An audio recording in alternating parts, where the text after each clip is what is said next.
Backyard camping, that sounds fun. I mean, you guys how long have you been in LA now? Too long. Yeah. Well, in the bigger picture, yeah, we've been in Brooklyn for like the last 20 years. We got a place here in California. And then this past year, which Kim, I think is what she means too long. It's been an entire year that we've been here, which is the first time. I just want to go back to Brooklyn. Well, after the winter, I want to go back. Yeah, we bounce back and forth, but this has been the longest we've been anywhere. To wake up in your same bed every day? Weird. It's so weird. And then you think most people do that all the time. Yeah, I think it's crazy that people don't wake up and go, wait, what city am I in? Like, and have that moment in the morning where you're like, I think I'm in Pennsylvania, but I'm not sure. Like, yeah. I miss that so much. That's specifically, if you were to miss anything, you miss that moment where you wake up in bed and don't know where you are. Everything about it. If you get more into Ambien, you can have that more often. That's true. You can recreate that whole experience. But I can't get Ambien because my doctor won't send it cross country. I have to be in New York to get it. Was it weird though to get a place in LA in the first place? Like when I think of you guys as a band, as an entity, I mean you're avatars for New York City and for Brooklyn. You know, was it weird to sort of even just get a place somewhere else, like just that first step? Well, I feel like Matt, even like before the band, you wanted to move out west. I shut it down, but I do think we had one gnarly winter where I was like, okay, I could do winters out there. I'm cool with that. But I don't know. It seemed like we just kept coming out here to work on music because nobody works on music in New York anymore. So the cheapness in me was like, we're spending all this money to constantly go out there and like rent Airbnbs. I was like, let's make a good financial decision and kind of split our time up. But I know what you're talking about with our identity being wrapped up in New York, which it was very happily that way for many years. But the scene we came out of, which I know actually we sort of crossed a number of years ago within a more DIY scene of like, I mean, it was all over the country. It was in Chicago, it was in, and I'm sure it's still there, but I really feel what we came out of in Brooklyn, the time, it was so big. Like there were so many, DIY shows, if you will, like in warehouses and lofts. And the problem is like, it got so expensive in Brooklyn that I feel like all those spaces, we just watched them close one after another.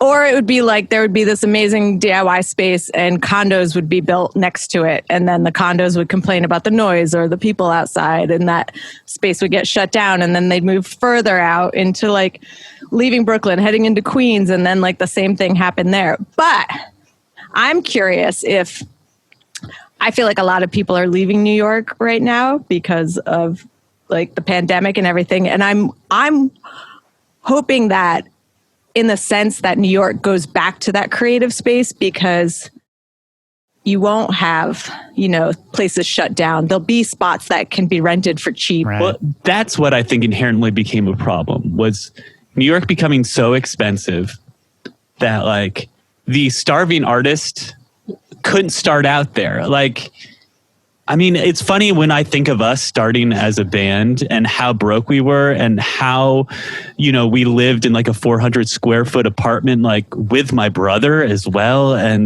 But I never thought any of that. It was just like, oh, you can live here in New York City on a budget and be a starving artist that maybe does grow up and then find some success or whatever. Or you could just exist as a DIY artist, which is what we thought we would always do. But now bands like that don't start there. Well, and does that even exist anymore? Like, is, that starving artist in Brooklyn trope, the romantic idea of it. I wonder if, kids growing up now, will they even be aware that that was once a trope, you know? Because if a starving artist really can't exist in the city anymore, you know, who keeps that tradition going? Well, I think like, you know, for me, my perception of that when I came to New York was sort of 70s, 80s artists, like visual artists, you know, who were living for nothing there because it was such a shithole. But there was a time when we would tour and every band I'd meet, like wherever we were, they'd be like, oh, we're moving to Brooklyn. We're moving to Brooklyn. Like every band was moving to Brooklyn. I do interviews with like overseas publications and they're like, this is sort of the height of indie crossover, like where indie music is making it into the mainstream. And they're like, what's in the water in Brooklyn? Like every band I interview, whether it was like TV on the radio or Grizzly Bear or Vampire Weekend or like all of these bands that were coming out of that indie scene, it seemed like such a hotspot for all that. Fast forward to now, I never meet a band who lives in Brooklyn. Right. I never meet a band who says they're going to move to Brooklyn. I never I don't know. Is it just all a financial thing? But I do hear that about LA all the time. Oh yeah, I'm moving to LA. Oh yeah, that's where music happens. That's right. And I feel like we found the spaces where there are those shows like we used to go in Brooklyn are here now. And like, that's what we do when we're here. Like, but I guess I just, you know, the dreamer in me misses those days of like riding your bike to some really random warehouse and like walking in and there's like 500 people for a show and it's definitely not safe, meaning that the whole building could collapse. I miss those days. I remember playing, and this is, you know, this is heavy, having some of the things like, especially what happened in Oakland happen. Yeah. But I remember playing places, like I remember playing in Bushwick on the 3rd floor of a factory building that probably had one exit. And the whole place was lit by candlelight.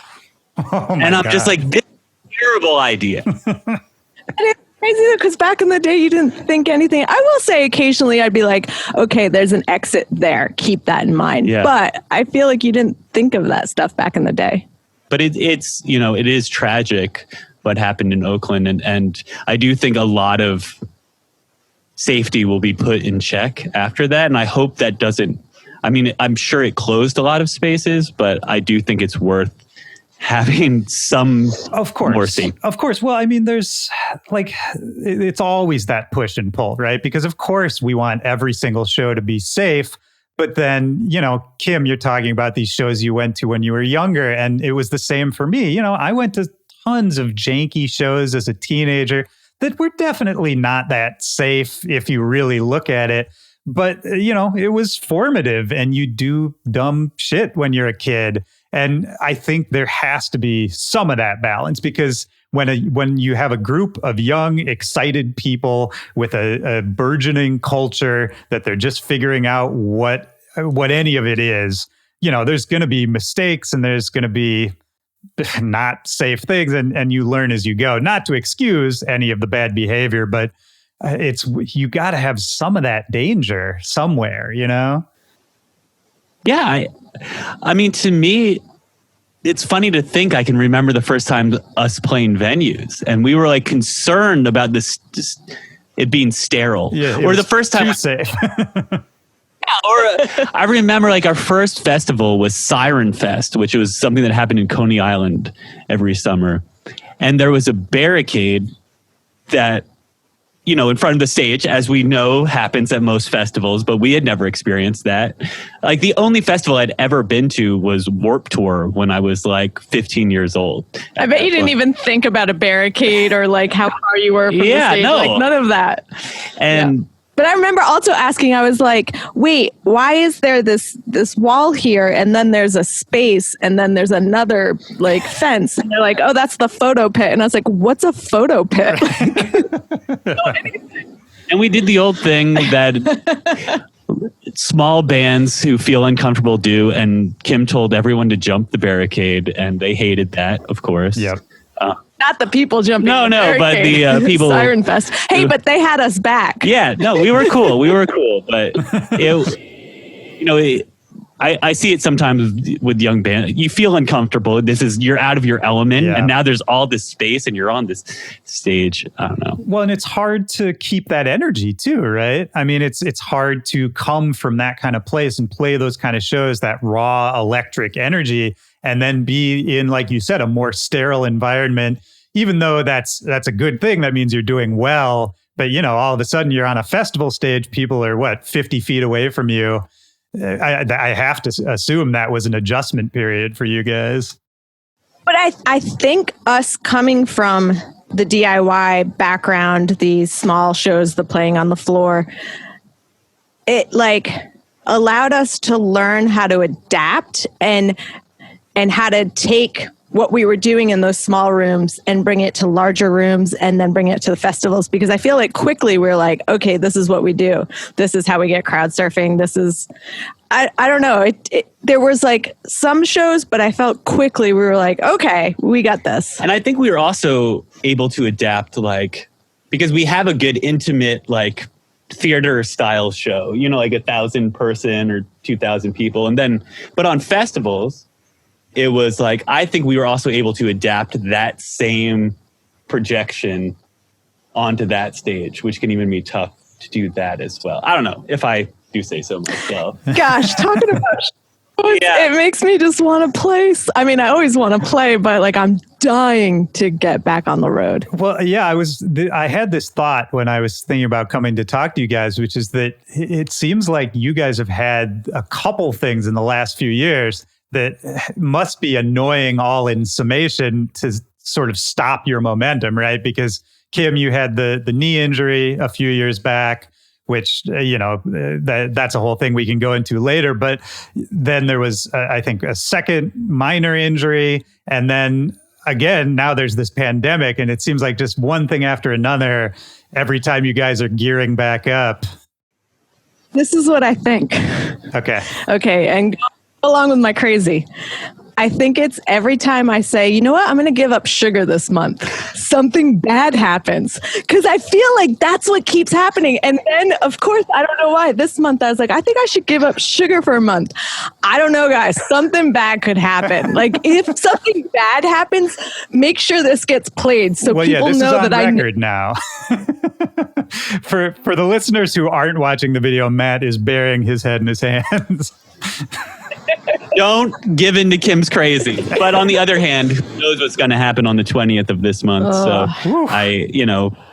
if we can blame that on Kim's sugar, not having sugar. I should just really stop and eat as much sugar as I want now. I think you have to. For the good of the people, I've been making cookies for Matt and then having him breathe on me while he eats them. But I'm not even asking for said cookies. I think it's a weird addict thing. I'm not asking for the cookie, but she makes them and she's like, eat one. I want to watch you eat it. Yeah. How's it taste? Is it good? Do you like it? Do you have a sweet tooth? Has this been a struggle? Yes, it's ridiculous. Yeah. Well, Kim went around Halloween, which we live in a weird little sector of LA, and there would be no kid who could even get to our house if they so chose to. She bought so much candy. She bought piles. We're gonna have thousands, and she just binged. She binged candy ate. We're adults, we shouldn't be binging. But now I can afford the candy now. I can get the good. It wasn't even that fancy. It was Kit Kat. Hey, Kit Kats are nice. So you get that Godiva or whatever, No, you got to keep your Halloween candy cheap. You got to stay real. Well, and I love that you did this in a year where you're not supposed to have people coming to your house in the first place.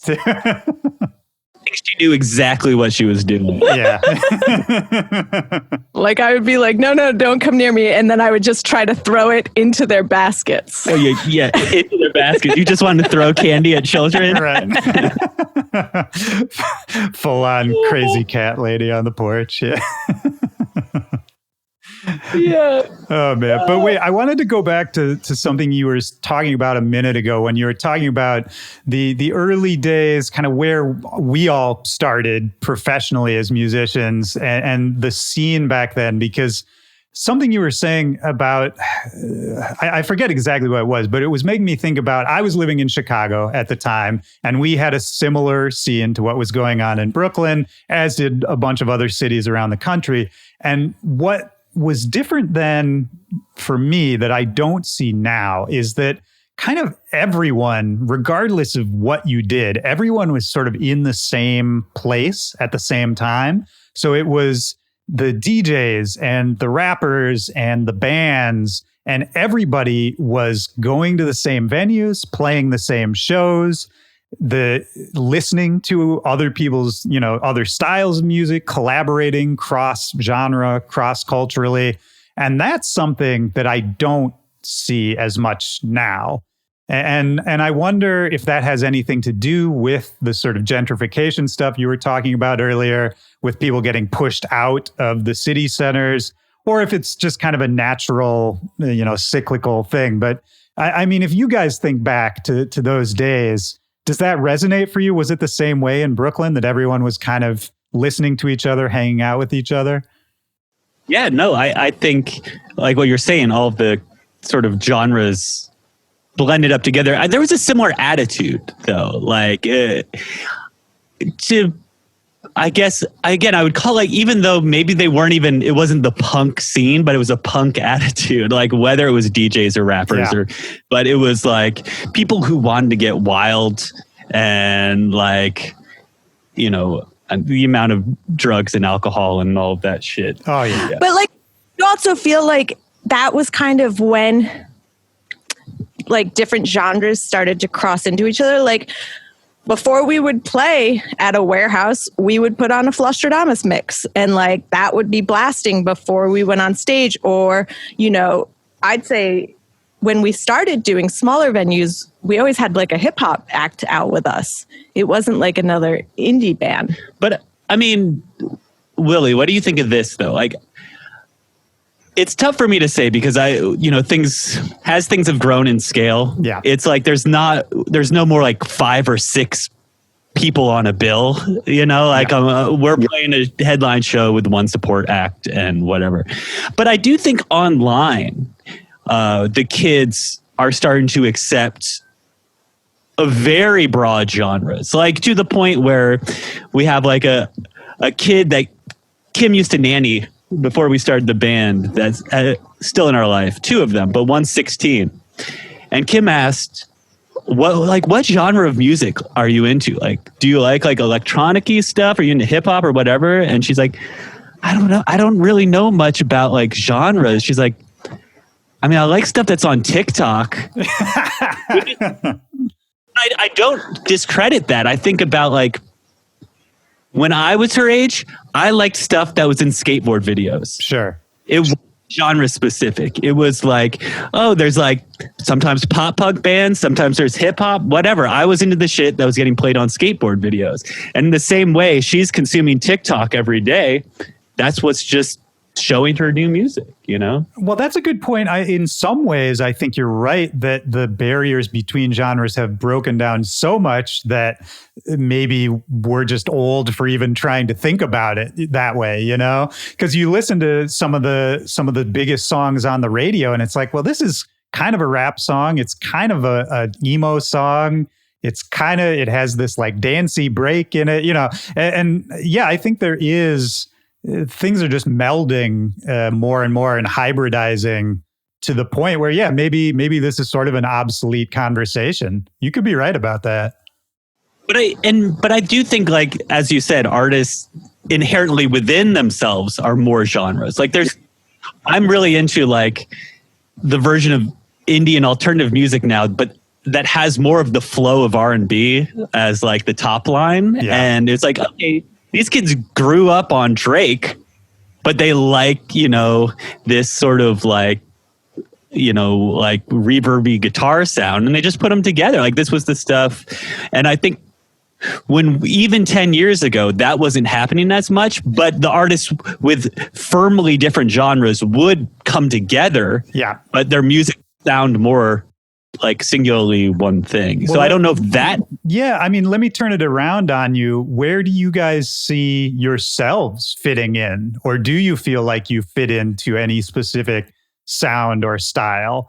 Because I think throughout your whole career, you've sort of been pretty nimble about dancing on that line. I mean, obviously you're a band, you play shows, but musically, the sound of it, the presentation of it, the attitude of it, I feel like it fits into a few different genres that we're talking about here. Now, I mean, I think from the beginning that was always, well, I guess it was good for us, but it also was hard sometimes because when we started to grow and like in the process of growing, they'd be like, okay, well, so now you got to work radio. But I'm like, we don't fit on radio, like indie radio. But in the beginning, it made it so that we could almost be put on anyone's show and like we were a great support band. Well, I'm curious from your perspective, coming from, I noticed you talk to, a lot of people in the electronic. Yeah, for sure. And we were so lucky to have that world embrace us to an extent. Like we've played Ultrafest, we've played some Mad Decent Block parties, like we toured with Major Lazer, I'm such a fan. Like I do think like most of my favorite shows are either like punk shows or like somewhere in the electronic spectrum. I think because both those forms of music were essentially made for live. Yeah. Like that was what they were created for and why they translate so well. And me and Kim have made a indie career out of like stealing from both those sides, like mosh pits and crowd surfing from the punk side and lots of, like the sort of like build and release of like electronic music that is just so, you don't have to think about it, you feel it. And that's the thing. I see a lot of indie bands play and they're just reciting these songs that are really pleasant to listen to at home. But I'm like, it doesn't, to me, that's not the best experience you can have with that song live. Yeah, but do you think that, where those two things of like where our live show comes from is what we grew up doing, going to punk shows or going to raves? Like that was our lives. Yeah, Kim grew up, her brother was a rave DJ. Wait, still is. Where? In Rhode Island? DJ Venom. Whoa, fuck. Okay. I knew this. I think probably Kurt told me this a long time ago and I forgot because I went to Brown for college. So, and I definitely saw DJ Venom play while I was living there. Did you ever live? Well, you lived in the dorms, right? Yeah. So my mom works for campus housing. So you probably went into my mom's office. Crazy. Man. Yeah. Here's the thing. Having divorced parents is actually a good thing. So my brother would take me to raves when I was younger, and my parents, they're like best friends now, but at the time they hated each other. So I would say, hey, Dad, I'm staying at Mom's. Hey, Mom, I'm staying at Dad's. They didn't talk. So my brother would be taking me to raves. Wow. And like... Wait, at what age? I started going like at 16. Yeah. And also like in Rhode Island, there was a very big straight edge scene. So I was a straight edge raver. Yeah, I was too. I didn't like... I didn't know I was, but I was very much, I never did drugs or I didn't even have alcohol till I was like 21 or 22. But yeah, I was raving around that same age and completely sober, thought nothing of it. Dunkin' Donuts coffee. That's what got me through it. Oh man. DJ Venom, by the way, a legend, a New England legend. I mean, yeah. I mean, he's doing it for so long. He's so talented. I do get a little frustrated with him. I feel like he's stuck in his old ways. He's not open to new stuff. My brother's never been the one, something that's popular. He'll be very against it. But I mean, I am who I am because I just did whatever my brother did. I followed him around our entire lives. So Kim has some of his albums that are like, have been digitized, but that had started as cassette tapes. Yeah. And it was like specific Booty House one that really felt like it came full circle to back around. But her telling me about like, this was him with vinyl to cassette. And if you made one mistake 45 minutes in, you were hitting rewind back to the beginning. It was just like, as like a musician who's only like operated in Ableton and Logic and shit, I was like, oh my God. I don't think we've ever done anything correctly. Like we multiple times. No, that was it. I'll just fix that later. Don't worry about it. Let's keep going. Yeah. Well, let's talk about that for a second, though, because, obviously there's production on your albums that could be the same kind. You're talking about Ableton and Logic and the same kinds of tools and some of the same techniques, sampling, that sort of thing that, dance music producers use and all of that. How have you guys evolved as not just songwriters, but, as producers? And if you always do something the wrong way, did you just sort of learn how to do it the wrong way for yourself and kind of like perfect that technique? Did you ever figure out the right way? Like, how did it change for you? Or do you still just sort of figure it out each time? Well, I just hit shit with sticks. Like, that's it. I don't even play drums. I don't even play drums. I just hit shit with sticks. But that's like the technical one. But I do think like, if I play keyboard on stage in this band, but I'm terrible at piano. Right. If I considered like being a musician at the top of my list, I would have like taken piano lessons. Like I came from playing guitar in punk bands, and then I like fell into a synth thing because I could make more noise with just the two of us. But I tried to just play it like I played a guitar, but I never bothered to like learn how to play songs. I actually even started taking piano lessons, and Matt was like, nah. But as far as production goes, like I've always been like, as Kim said it, like a tech nerdy guy. Like I've always enjoyed that side a lot of just the nerdy part of it. Like for probably 7 years, we did no backing tracks on stage. We were just the keys that I played and Kim on drums. And then maybe 7 years ago, maybe more now. We've been a band for like 15 years, but we started doing tracks in Ableton. And let me tell you, our Ableton live session, which has had a few different people work on it, including myself, is probably my greatest creation. Like, the amount, just from a pure technical standpoint, nothing musical, but like every instrument that we sampled, every piece to build these elaborate MIDI instruments, the fact that all the drum triggers go through there, the fact that it controls all of our visuals and like even, I don't know, like all of the things. The amount of hours and hours that go into this thing, it's almost a shame that no one will ever see it, Those albums, those are cool. Nobody cares. No, there's a niche of people who cares, and they're listening to this podcast right now. A lot of them probably are, actually. But it's funny to hear you say that, too, because there's this duality I'm hearing, because you're half talking about the super punk attitude of, just hitting shit and playing piano and refusing lessons. And, even though it's your main instrument, choosing not to learn more. But then you're talking about super nerdy deep dive, syncing things to visuals. That is not punk. That's like the opposite kind of, so I mean, was incorporating that mentally, was that like an adjustment for you guys? Or did it just sort of occur naturally as the band was growing? No, I have those two sides in me. I think I know where it happened. Like I was a kid going on a nerdy path. I would take all my toys apart. I would like everything I was into was like nerdy stuff. And then my brother, who's a year older than me, he got into skateboarding and he got into punk. And it sort of pulled me that way happily, and that's where I found my friends and the stuff I was into. Deep in me, there was always like a love for that kind of like computer tech stuff, whatever.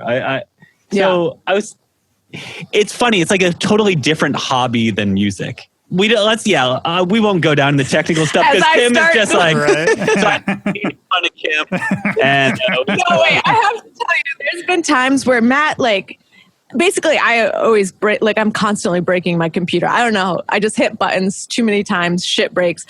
But Matt will fix things and he'll be so proud of like what he did. He's like, I just need to tell you like what I did. And then I realized he realized it. As soon as he starts telling it to me, I start yawning. Like 2 words in, I just start saying, Oh, that's so good. And I did not realize I do it, but then as like this progressed, I'm like, oh shit, I do yawn every time you fucking nerd out on this stuff. it's like a trigger. Oh, man. But when you roll way back, just to get away from the tech side, Kim has pointed out to me, which is very true, and now I'm so aware of it. I have this bad habit of asking a question and then sort of giving my answer and then never letting the person answer. So if you remember about 8 minutes ago, I was asking a question that I answered, but to you about your perspective on a band like us who had a little bit, as someone who is inside the dance, in the electronic world, like a band, like where does a band like us fit in? Like how do, I was so happy that someone like Mad Decent Block Party would ask us. I'll let this open up. But I'm also like, we're the only band here. Why are they letting us play? Yeah. My perspective, I texted this to Kurt yesterday because I was listening to your guys' music and preparing to talk to you. And I realized, I think the first time I heard your music, it was a Flostradamus remix of your music. I think that's the first thing I ever heard. And it was very seamless. It just fit in with everything else we were playing at the time. I'll go back to what you said earlier about the attitude. Everybody, regardless of what we were making or how we were presenting it, it was a very similar attitude, right? My perspective on you guys, I guess I was hoping you would answer it for me, but I'll ask you one question and then I promise I'll give you an answer. But I was trying to think, do you have contemporaries? Do you have people in your category, competition? Like I was trying to think of who even sort of, if it's going to go to you or somebody, who would the somebody be? And I don't even really know. Again, I think our live show attitude is where we stand out as maybe a little bit singular for our genre. I think, but whether it was Passion Pit or Sleigh Bells or something like that, they were like this dancey indie kind of music. But I think still, especially what Kim does when she hits shit with sticks, is just so energized on stage. It comes from such a visceral space. Well, and I heard you say in an interview, this just occurred to me, that you would arrange your live sets like a DJ would plan out a DJ set. Yeah, that's one reason that I think you guys maybe fit in or were able to cross those genres a little more, is that we're an indie band first and we have these touches of other things. It was, we're an indie band that makes music that sounds like this, but if you see us, it's going to feel like something else. Like, again, from, I think some of my favorite shows being, DJs I had seen, it was like, we started cutting out half of our, the middle half of our song. So second verses and second choruses are gone because we're like, no one in this environment needs to hear a song for 3.5 minutes. But for some reason, I'm not going to say every other, but so much in alternative music was just like, well, we need to recite the full song. Yeah. Or we'd drop a Drake song in the middle of one of our singles, which again was like, people would be like, why did you decide you could do that? Because it didn't seem like... And I think there's a lot of bands who consider themselves artists. Yeah. And there's, you don't mess with this thing. I think I have no problem with the term entertainer. Yes. I will do whatever it takes. Because my most joy I get out of playing a live show, I think is probably similar to a DJ, is seeing a crowd go nuts. That's what fuels me. It's like a comedian hearing an audience laugh. It's the juice, as Mark Maron would call it, And then I see these bands that are incredible, Radiohead or something, playing to a huge, arena of people, and everyone just sits there and stares at them. Yeah. That's my nightmare. Yeah. I mean, yeah, it's the same. And what you're talking about, cutting songs off halfway through, chunking a different song in the middle. I mean, that's literally what a DJ, those are DJ edits, you know? Like for a DJ, it would be weird not to do that. No, I remember talking to, when we played that vitamin water thing, remember in Boring, Oregon with Yes. Gold? Yeah. I forget. I was talking to some dude who was DJing there. He was like, they would only allow him play stuff that he had the copyrights for because it was like a televised thing. Oh, wow. That he personally felt narcissistic to have to do a DJ set of his own music. Which like, there's an entire world of great music out there, and I only play my own at this event. And I'm like, that's what every fucking band is doing. And over time, me and Kim have probably gone half and half of our music and covers. But that's because I want our show to be accessible by someone who's never even heard our band. Like, and I think doing those things, like we'll just drop like, you know, Biz Markie, Just a Friend cover, or like Rihanna cover. It opens these doors where something's recognizable and familiar and brings you in. And I don't know, again, why there's a whole world of great music out there. Yeah. It's funny hearing this perspective because, you know, like you said, a lot of times I'm talking to DJs and electronic music people on this show, and it's almost the reverse of the situation where we're now talking about how now it's really starting to be accepted and cool for a DJ to just play their own music. But this is a new thing, you know? It was never like this for most of my professional career up until maybe the last 5 years. And it's weird how each scene goes through their own cycle, and sometimes they intersect, and then other times it's, you know, the swings on the playground out of sync. Well, and it also depends on, I guess, the environment. Like a club situation versus a festival situation, we might play a little different because we know there's going to be a lot more people who don't know us yet at the festival. Yeah. And then if people bought hard tickets to a Matt and Kim show, you could be kind of more sure they know the deep cuts and more comfortable with giving those songs. Yeah, we like to read the situation, which is totally not new for someone in the DJ world.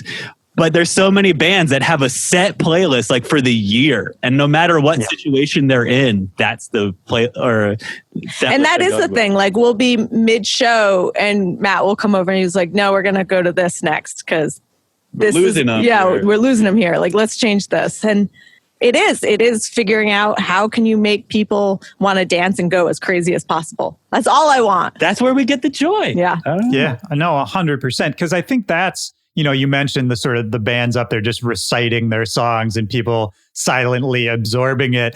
I mean, to me, the reason I do it, I think what I'm addicted to, and I talk about this all the time, is it's the live show connection. It's you and the crowd making something in the middle that neither one of you could have made yourself, you know? That's, God, I want that back so bad. It's like a drug. It's like that feeling, like when you have a good show and you get off stage, like that could carry you out for a month. Like you just feel so good. I miss it. Yeah, but the bar raises like a drug. It is true. You know, what could have been an incredible show 10 years ago would be like, yeah, it was all right. It takes the moons to align perfectly and everything to be, and we just to be just the right amount of drunk, and you know. Don't you think like after this long ass break, like I'll take anything. I'll take a seated show, and I fucking hate seated shows. Like I will do that.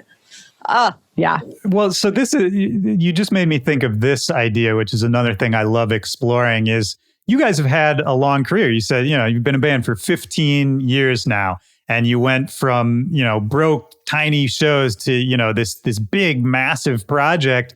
How do you, you know, keep that same excitement and that passion for it when what you love to do, what you started out loving, is now also a business that you have to run and is your job and is something you rely on to pay your bills, and it's just something you've been doing for a long time, so it's not as fresh anymore. I mean, have you had those moments where you kind of had to figure out how to fall back in love with it? Well, and also throw on top of that, like doing it with your significant other. Yes. You know, like, yes, absolutely. That makes it awesome. No, our entire life is wrapped up. Oh, yeah. Like, we have all our eggs in this basket. Granted, I mean, again, you've been flexing on art over the quarantine and, you know, you always had that in you, but we've had minimal lulls, I think, due to lack of drama. No I know drama other here. bands that have drama between members and it really adds soreness and disdain, and especially financial stuff. We've been very lucky to not have to worry about money. It all goes into one bank account. Yeah. And we were very lucky to have such a long, gradual growth. Yeah. I mean, there's a weird perspective because we started in 2004 and playing very, like, you know, DIY. We were 5 years DIY band, pretty much, you know, playing very little venues. And we thought that's how it'd always be. And did you think that was going to be your life, your career in those early days? That was all the bands we knew. All were. Well, I don't think we thought it was our career. I think we would always do it, but we would probably have to do side jobs to make money. Yeah. Luckily, again, going into one bank account, we shared a cell phone, a twin bed.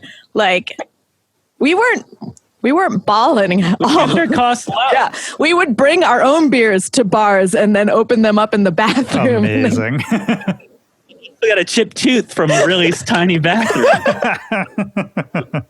But I do remember though, once being in our tiny little apartment in New York, and at that point we were only doing the band and we were living super cheap, sharing a cell phone and all of that. But I was like, I think this is success. I think success is living where you want to live and doing what you want to do and getting by, right? That's it. Yes. But so we had those first 5 years. And then around 2009, we made an album called Grand, which has a song Daylight on it, which, again, we did not... That song, it sounds so lo-fi. It was recorded in a bedroom at my parents' house.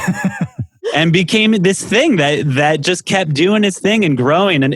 But it's weird because it wasn't like a big splat. It gets as played as much now, 10 years later, as it did then. Oh, that's interesting. So at the time when it dropped, it wasn't like you just exploded all of a sudden. No. I mean... No, it was gradual. And like, I think it was that, but then also our live shows, like we would go to a place and there'd be 20 people and then we'd come back and then like, they'd tell their friends and be like 50 people. That was over the course of the 6 years before that. You know, I mean, we'd already played Lollapalooza and I guess Had at that we? point, yeah, 2007 was our first time playing Lollapalooza. Oh, shit. I don't know why they booked us on that. We were the first on stage, right? Yeah. 11 a.m.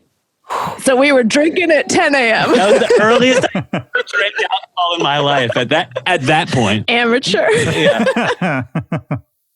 But I was so nervous. And then, but what I remember is we played and it went fine. There were some people watching us and we were celebrating and drinking. And then, do you remember the band CSS? Of course, yeah. The CSS was supposed to close the stage that year, a bigger stage. And they got stuck in immigration and they couldn't make it. And the festival person was like, do you want to play again? And I was really drunk. And we were drunk and we were like, hell yeah. We thought everyone's going to hate us. They're going to go to that stage to see this band they like and we're going to be there. Yeah. But, It was great. which in turn, because we played Lollapalooza a couple more times, we have one of, other than like Perry Farrell, one of the bands with the most sets at that festival. Okay, so coming to like keeping the passion there, energy there. So I do think album-wise, at a certain point, there was an album in 2015, and Kim knows I hate on this album a little bit. It has some songs I love, but I also think I was getting into this very calculating space of like knowing what happens when you do have a single and it goes well. Yeah. And we had to a major label and we're like, well, now's the time. If we really want to give radio a shot, we should. And there was a couple choices made that I was like, this is going to play well for radio, which I think if I give any band any advice ever is don't follow that. Make it because it makes you excited. Yep. And Okay, though, he says that, but I listen to that album all the time. Like, I still stand behind it. Well, we're talking about the New Glow album, right? No, I listened to it yesterday. I like that album, legitimately. Yeah, there's good stuff about it. There's one particular song on it that like I literally regret most days. And again, Kim wrote the lyrics and she writes a lot of our great lyrics. So it's her perspective, her whatever, and me singing it, and I just, whatever. I felt uncomfortable with that. We'll let people decide what that is. Right. But it's interesting, not to cut you up, but just to think about the idea of, once you do have a track record and you do have a successful single and the pressure and the second guessing and all of that can come into it, moving on from that album, were you able to sort of combat that in any way? Did you change your mindset in some way to try to get back to the more innocent way of songwriting? Yes. Yeah. Specifically after putting that out, we had a 1-year deal with the label. And I was so anxious to put something out that felt, to me, more authentic. And so that next year, basically a year and 2 weeks after we played Coachella, and it was one of the ones where it's like there was 2 weekends between. This was in 2016. And we decided we're going to make an EP. And it'll be part of like a marketing thing too, so it'll work. And it's outside. We'll make it between these 2 weekends, right? We're going to go back to LA, which we did not have a place here at the time, or whatever. I don't think. Maybe we did. But and we're going to go in the studio and we're going to make this thing. And I loved those songs, but it was a specific flip of like, okay, this is going back very DIY. I don't think a band's perspective, or I hate when bands mature over time. Like, that's just a really funny statement. I want to become worse. I want to become more DIY. I want to become more lo-fi. I want to or go back and forth and make something that's really janky and then make something super hi-fi, but not have it go in any particular direction. Has the way you guys make albums changed over the years? No, over this quarantine, we've been, it's the first time we're kind of working with other people. I feel bad for anyone who has to work with us.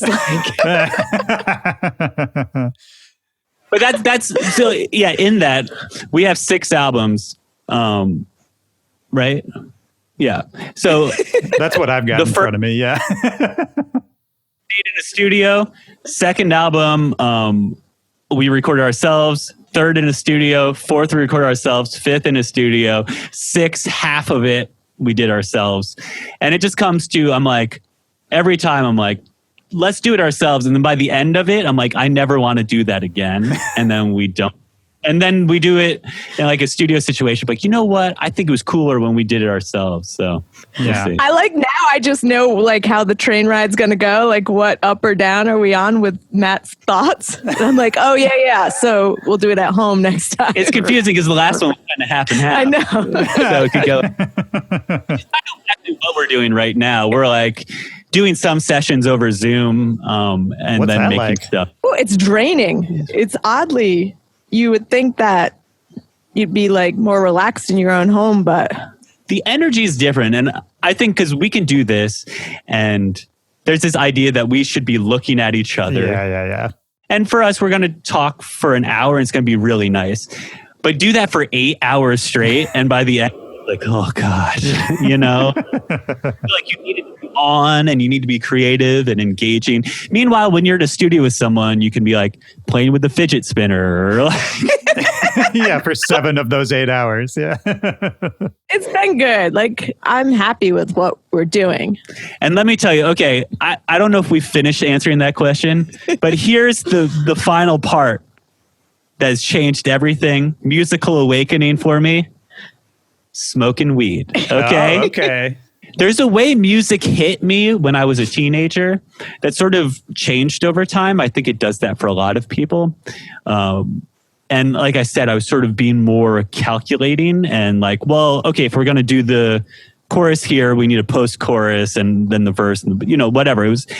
And then smoke a little weed and I'm dancing around, making really long sections of parts and just doing it from a similar place I was when I was younger. I don't know. Okay, so you perfectly answered the question because I had asked you, how do you recapture the passion after so long? And your answer is drugs. Drugs, yeah. Drugs will do it. I can't get high. Yeah. No, it's not fair.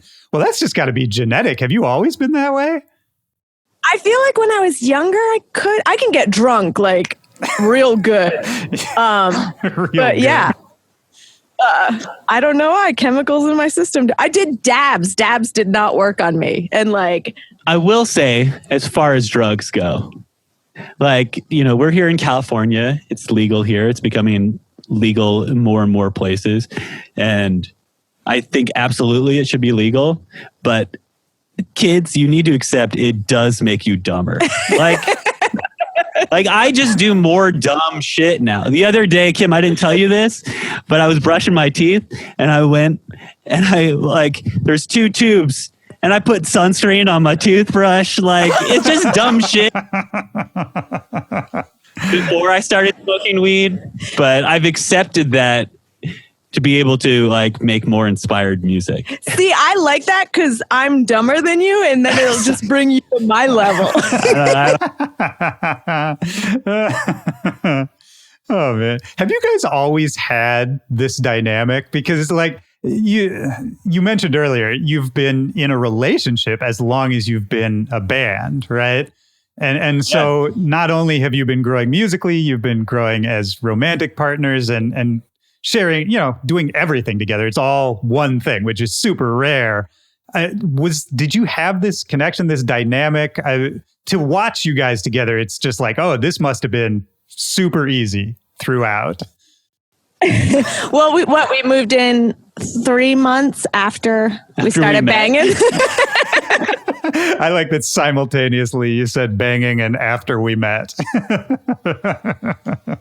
Depends how you want to look at it. But yeah, I think this was my advice on this is that, so I know musicians who get together to do maybe a project together because both are very skilled at their craft, right? And they're like, we should work together. And then many times relationships, as I mentioned earlier, between musicians go really sour. And I'm like, what's actually more important than you being good at your craft is getting along with that person. So I'm almost like me and Kim had an easy relationship and we did stuff. Kim would do my homework in college and stuff. Nice. We were good at working together. Oh, so you're not smarter then. She's doing your homework. Art school, so...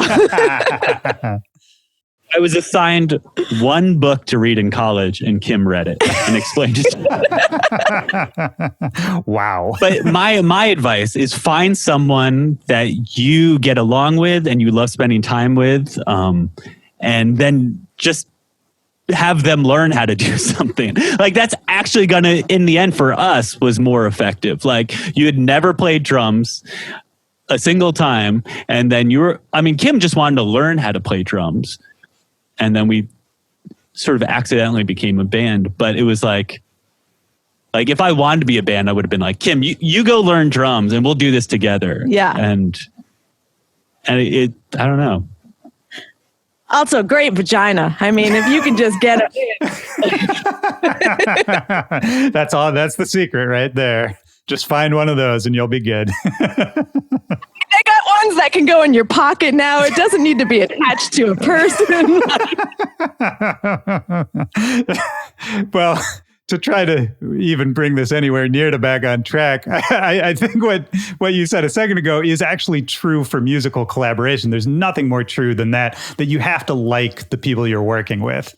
Because I think a lot of kids in any genre, if you just get started, you just want to, you want to work with somebody, you want that cosign, you want to get the big name, just do something you've seen your heroes doing. But in reality, I think the right move is always just make music with your friends. That's the only music I ever end up caring about for me personally, is the stuff I made with my friends. It's honestly the music that does the best in my experience too, rather than trying to reach for, I mean, actually for you guys, I'm curious, with with like a song like Daylight or having that major label moment, was there ever a point where either from yourself or externally you had that voice in your head to do the mainstream crossover, to try to work with, X big name star? Did that ever happen? Was that ever a consideration? There has been things talked about, and because we're big fans of pop music and especially big fans of hip hop, and and which really became the predominant. Just smoke more weed. Predominant form of popular music, and again, luckily, there's been situations in the past that Matt and Kim music has found itself in the hip hop world that like we've looked into this, and then there's been a couple opportunities where someone's like, yeah, no, I'd love to do it. And they're like, yeah, it's $75,000 for the verse. And we're just like, I'm too cheap for that. No way. And then there's times where the label's like, well, maybe it's worth it. Maybe I'm like, but it won't feel real. Like they're doing it for the money. Yep. They're not like, again, when it's friends or whatever, and people really want to promote it and share it and are excited about it and all of that, you can feel the difference than one of these weird verses that just get tacked on a song that was like a paid verse that, But I would pay $75,000 for T.I. in a second. Die hard T.I. I don't know. You might be able to get him for 75 at this point in his career. I feel like probably at the height he was more than that. He's still at his height. Every T.I. album is great. I mean, he's pretty short though, so the height is not that high. That's good. I'm short too. Yeah, you have a thing for tall, lanky. I do. I mean, I need Matt to get stuff out of the top parts of the the you closet. think T.I.'s going to do that for you? Well, you guys know that, right? There's this whole, for years of my life, I was deceived by, there's a whole class of like short, famous rappers that nobody knows about. Like T.I., very short. Ludacris, very short. Big Boy, not that big. Oh, Sam. Is Meek Mill short? I feel like... Isn't he 5'9" and a half? But don't you think that's just life? Like, how many times have you been like, oh, this actor or actress, and then like you look up and they're like, what is it? Oh God, I'm forgetting her name. Tina Fey. Okay, this is the one. So Kim's 5'3" and a half, 5'3" and a half. And she's tiny. And then I found out Tina Fey's 5'3". I'm like, no way. Right. Like, I thought she was like, I don't know, just TV screen size. It is weird when you realize that. Who's another? Usher. Usher's kind of, he's not like 5'1" or anything, but I think Usher's like 5'5". See that? I'm like, that's tall. But then if you think about the iconic Usher dance videos, where he's twirling in the rain. And then it's like, for me, I'm 5'9", and it's like, well, wait, I'm taller than the guy doing that? Yeah.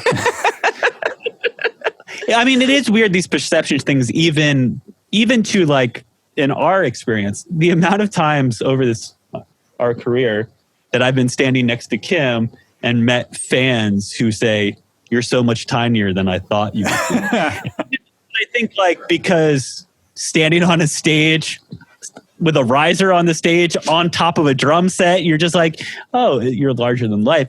On the other hand, I think because I have a whiny little voice and like look scrawny, people don't expect me to be 6'1". Like they're like, oh, he's probably like a little guy. That's really funny. I wanted to do just a couple quick round kind of things just for fun, because I feel like we should do a little storytelling. You guys mentioned a bunch of gigs that we haven't really dug into, and you mentioned playing Ultra and Mad Decent Block Party and all that. If you think back to those sort of fish out of water type gigs, do you have any memories that you think about a lot, or anything that just pops into your mind? Riff Raff's dog shitting on the stage. Okay, let me reel it back and then we'll get to that. Yes. Okay. I also have a Riff Raff story. Okay, yeah. Doesn't everybody? Yeah. We played one in Brooklyn, a Mad Decent Block Party in Brooklyn.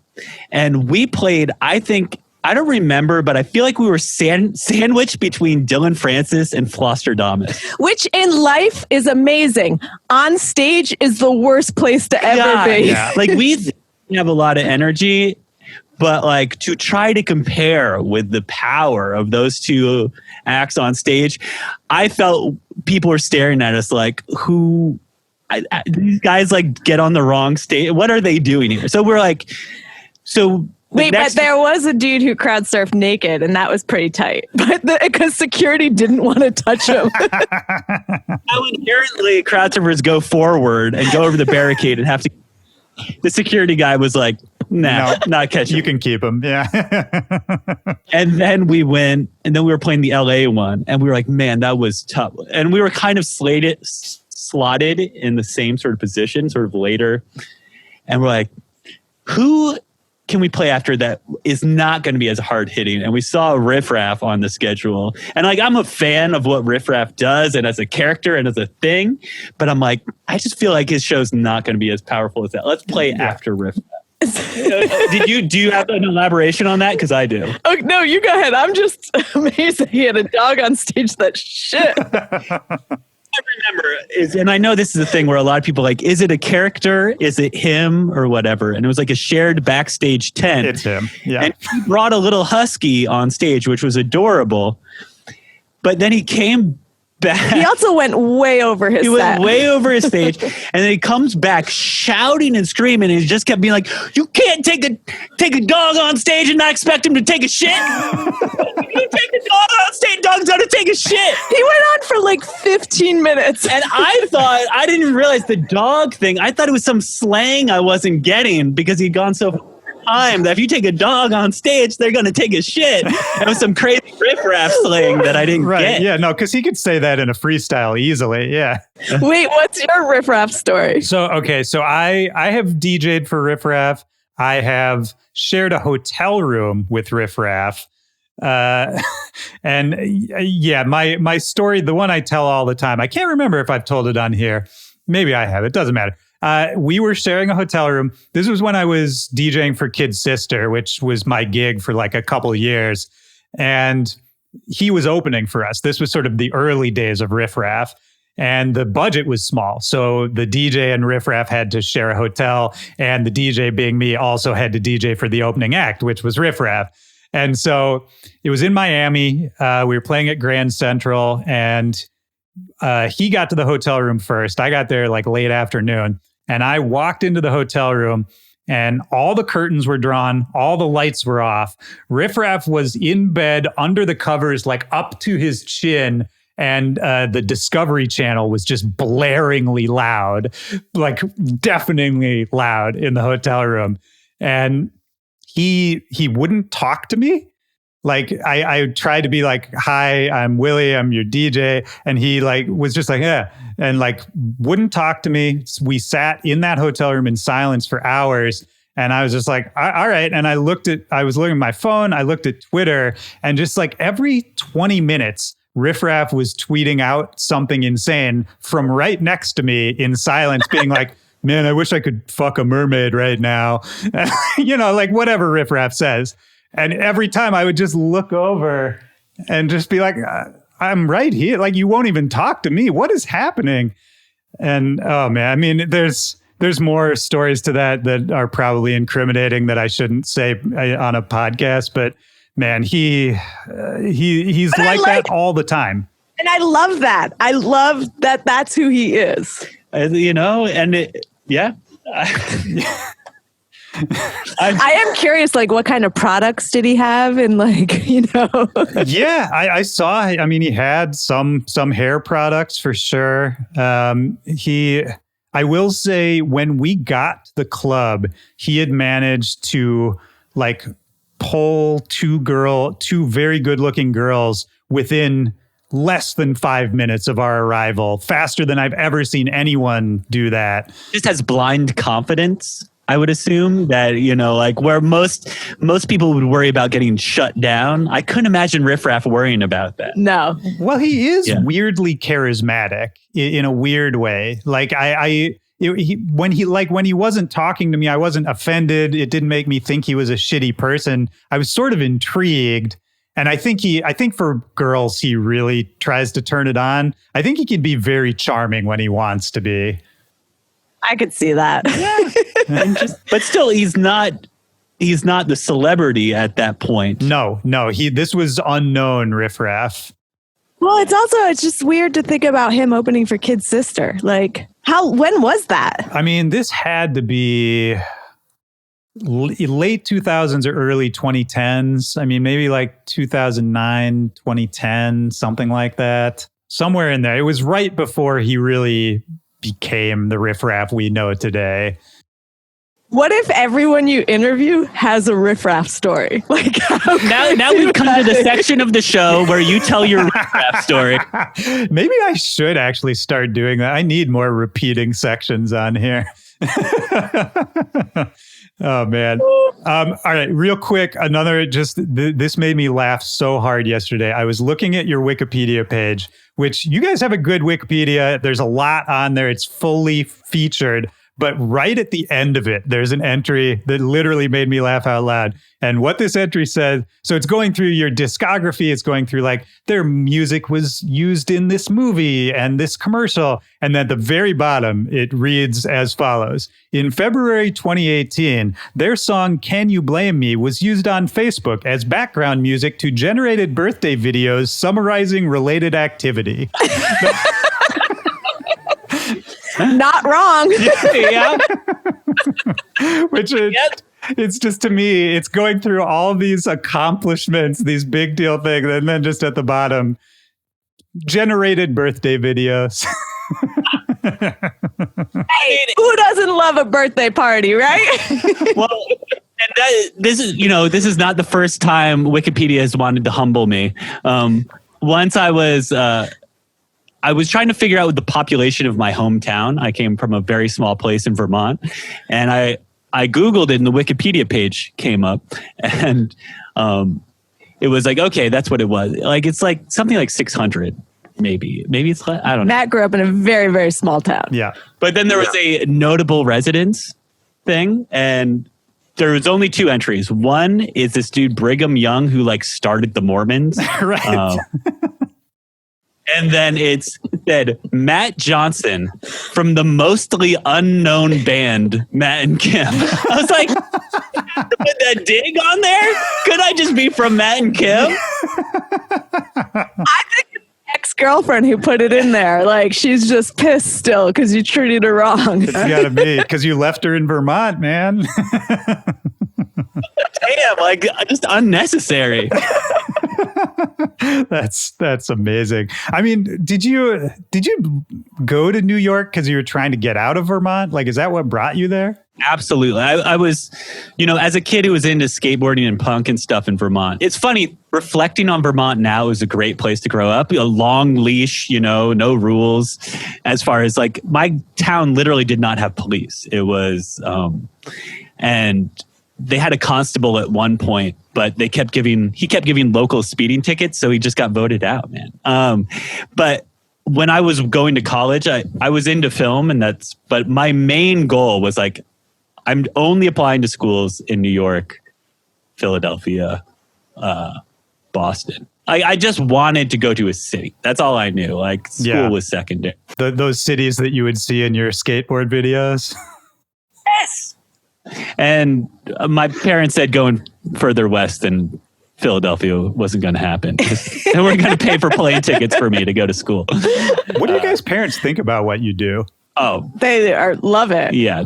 You go to a Boston show and both of our parents are there, and especially my family come out in full force. The last Boston show, I don't know why, but there were so many titties out. Like, lots of titties. And I remember my dad was in the balcony and then he came to the side, and I definitely caught my dad checking out some titties, and I was like, hey Dad, look at those titties. Kim, if titties are out, we're looking. My dad loves some titties. How good way to know if somewhere in the audience and the breasts come out for Kim. They're not for me. Right. They're like basically like a solitary thing because Kim will take her itty bitties out. I mean, my titties are so small, which is weird because I don't think my dad's looking at my titties when they come out, but they're so small. Like the same as when he had to give me baths as a kid. Like there's not much difference. But so, you know, I think other women feel empowered and whatever, but you'll know because I will totally fuck up what I'm doing. I'm like, oh man, pay attention. Yeah. That's amazing. Yeah, I feel so fortunate. You know, again, I said my parents like they didn't want me going too far away, but they were like, you want to do film, which I got into from like making skateboard videos as whatever. They're like, do that. Like they were always so supportive to whatever creative thing I wanted to do. And then with the music stuff, so proud. And I couldn't imagine, like, it's hard enough to fight for yourself, whether in the arts, that people who also have parents that are telling them they can't or that they should think about getting a real job, quote unquote. So I feel lucky that we did have parents that were just like so gung-ho. If you see my dad, he's either wearing a DJ Venom shirt or a Matt and Kim shirt. Like that's it. Sometimes drop. Well, and I mean, on the family note, you guys both mentioned your brothers who sort of pulled you into what would end up being your career and your life. And, you know, if those brothers in your family hadn't done that, I mean, maybe you guys wouldn't have even met, you know? Yeah. Oh my God. I guess other than like skateboard stuff, like my brother found about all these obscure punk bands and this was like early internet. I mean, to date myself, but like if he wasn't around, I'm pretty nerdy, but I'd be real nerdy. That's my current default state. Puts you back to factory settings. Yeah. Well, this has been awesome. Before we get out of here, is there anything, I feel like I could talk to you guys for a long time, but is there anything we haven't talked about that you want to get out there? Anything we haven't covered that's on your mind? Anything you want to let people know? Do you want to talk about Extra Deluxe? Okay, we'll do a quick keyboard plug. Okay. So we started making these MIDI controllers for use on stage because like all of the really, and again, this is going out to the subsect of nerdy listener. Oh, they're here. They're very here, my friend.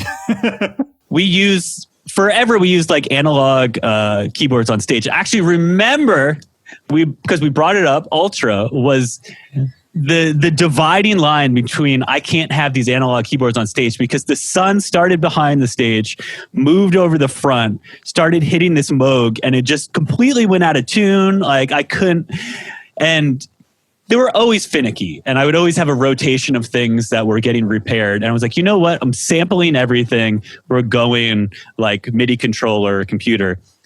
But we couldn't find any MIDI controllers because none of them are cool and like sexy like a guitar. I hate using the word sexy, but guitars are cool. They're all made out of plastic. Most of them, we were looking everywhere. They look like spaceships, but not even cool spaceships.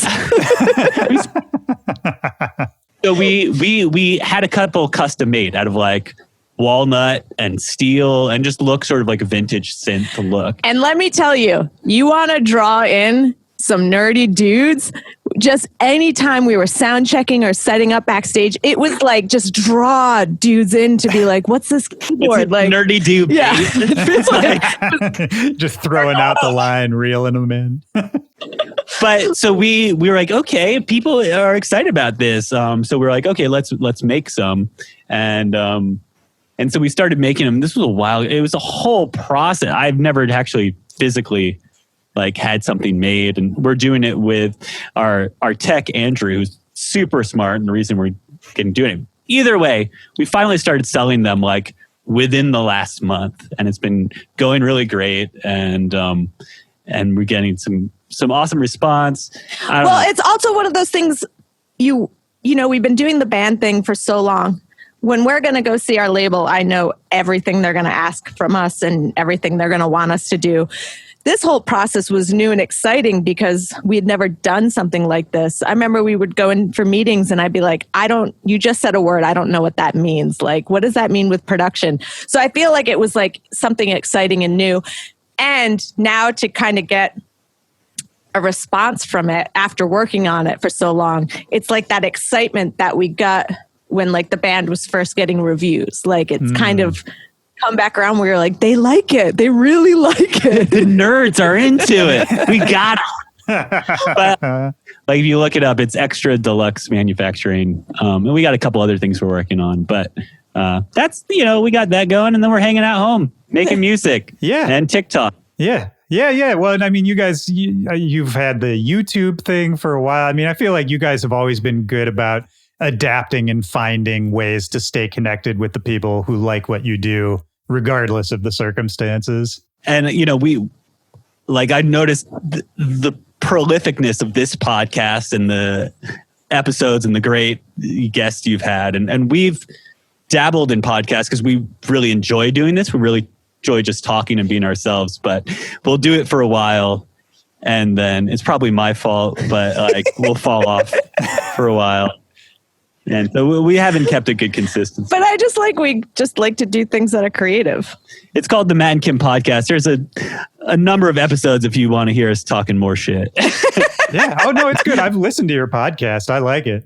And it's funny as a couple who's been together for like 20 years or however long it's been to you learn more stuff about the other person. And I do think the next one we do needs to talk about poop average time, like on the toilet. That needs to be brought into this. Can we please not do that? Really draw a line. That's going to be the season debut. Poop average time. I have a lot of questions and a lot of theories. We did have a whole thing that came up about sitter versus stander wipers, which I didn't even know. Basically, the other side doesn't know the other side still even exists. And I didn't even know about my partner that I, as a normal person, which is a sit, lean wiper, that Kim stands up when she wipes. I didn't even know that existed. And then it turns out tons of couples started learning about each other. I think that's kind of a gendered thing, though. I hear women talking about the stand, whether it's the standing pee or whatever. If you're in like the club bathroom, you don't want to touch the seat, blah blah. That's something I hear from women a lot more. I think we got to check our male privilege a little bit on that one. So wait, are you telling me when you poop, you sit and wipe? Yeah, with the lean that Matt mentioned. I feel like that's pretty common. But I didn't think of that. The women are used to, sort of the hover. But you stand to pee all the time. I know, but they're used to the squat hover from not wanting to touch public restroom toilets. Yeah, I would go whole tours with never sitting on a toilet. Like my thighs are on point because quads. of that. Yeah, it's not from the drumming. It's from the poop.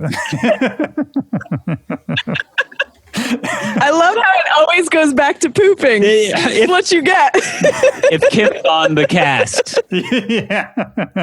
Well, this is actually, I think, a first for this podcast. So thank you for that. Welcome.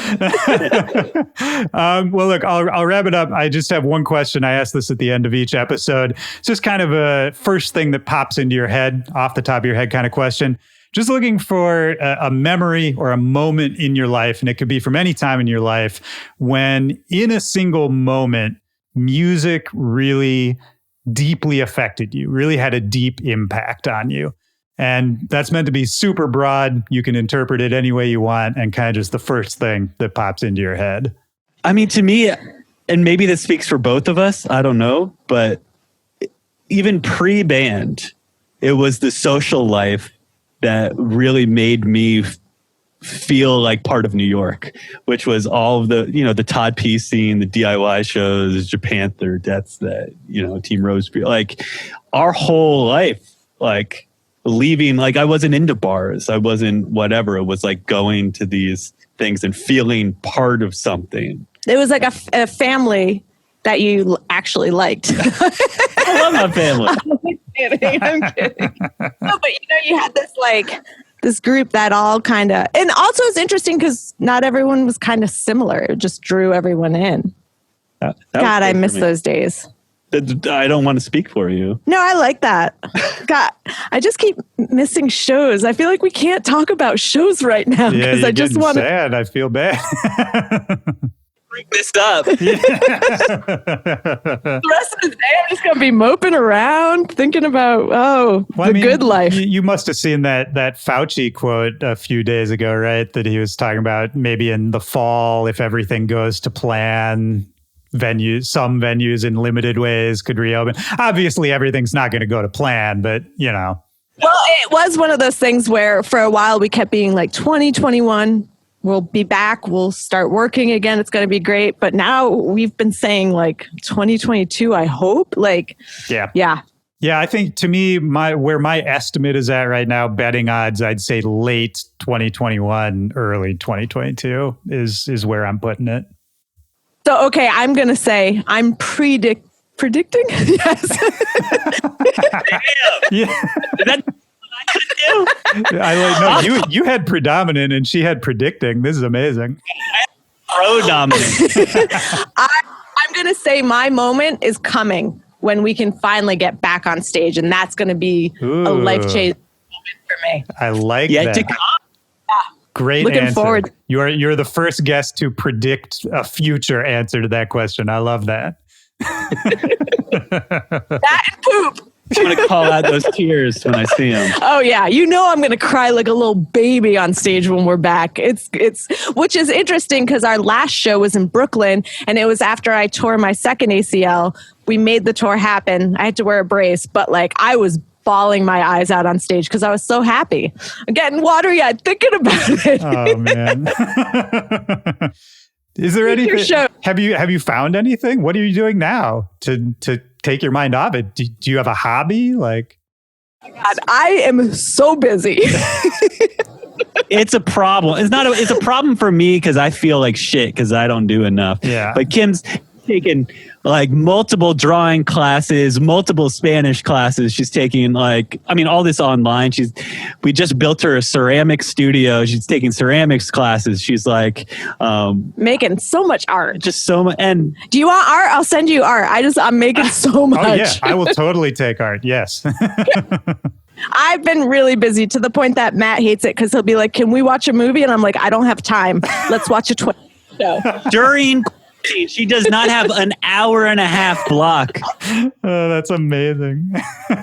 Well, that's good though. I think, if you can find shit to occupy yourself and be happy with it and have too much of it, that's a good position to be in, man.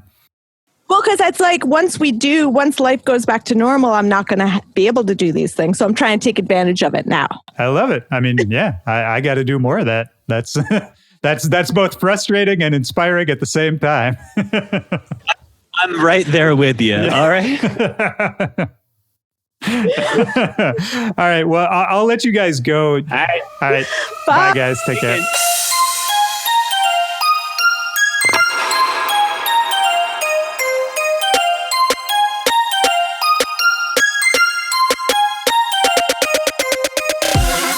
All right, that's the show. Shout out to Matt and Kim. Great to have you on finally. Look, for everybody out there, go follow Matt and Kim. There's a link in the description of this episode where you can keep up to date with everything they're doing. New music. I'm always excited for whenever that drops. And of course, whenever that happens, after that, there's going to be new videos. Matt and Kim videos, always amazing. They're the best. So go follow them. You can follow me as well at Willy Joy or at BackToBackPod on all social media. BackToBackPod@gmail.com is the email address. Or if you want to make it easy on yourself, all you got to do is come join the Back to Back Discord. There's a link in the description for that as well. Come chat with me in the Discord. I'm always there. Anything you need, reach out to me on the Discord and I will holler back. That's it for this week. I'm thinking about everybody out there. If you made it this far, much love to you. We can check back in next week, see how we're all feeling, see how we did. Thanks for listening. Thanks for supporting the show. That's it. I'll talk to you guys next Tuesday. For Back to Back, this is Willy Joy. Peace.